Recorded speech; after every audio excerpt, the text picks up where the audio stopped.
بە ئامانجی بڵاوکردنەوەی هۆشیاری لە نێو هاوڵاتیان و گرتنەبەری ڕێکارە خۆپارێزیەکان لە ڤایرۆسی کۆڕۆنا لە قیسۆرانی ڕێکخراوی تەندروستکارانی کوردستان ژمارەیەک پرۆشەر و دەمامک و دەستەوانەیان لە نێو بازاڕی قەزاکە بەسەر هاوڵاتیان دابەش کرد. ئێمە ئەوڕۆکە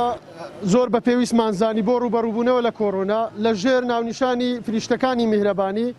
ئێمەوە کارمەندی تەندروستی واروە وەک لە قیسۆرانی ڕێکخراوی تەندروستکارانی کوردستان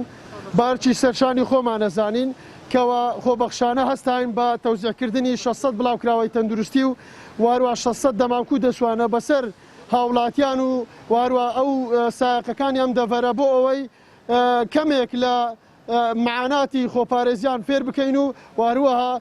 ئەو دەمام کوشتانیان بەسەردا تەوزیع بکەین بۆ ئەوەی خۆیان بپارێزن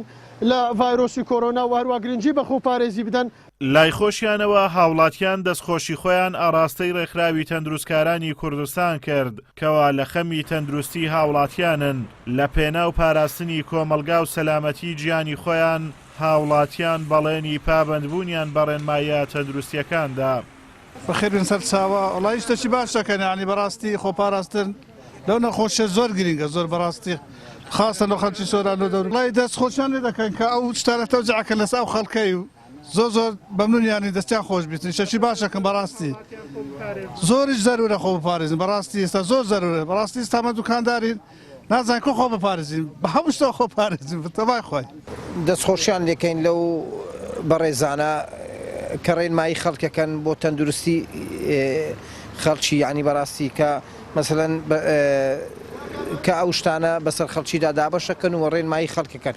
یعنی وا خەڵکە و پێویستیشە خەڵکیش یعنی پابەندبی بەو ڕێنماییانە. بەهۆی زیادبوونی هەڵگرانی ڤایرۆسی کۆڕۆنا لە هەرێمی کوردستان ڕێکارە خۆپارێزیەکان تونتر کراونەتەوە داواش لە هاوڵاتیان دەکرێت ئارام بگرن و بۆ دووربوون لە دەردووبەڵا لە ماڵەکانیان بمێننەوە.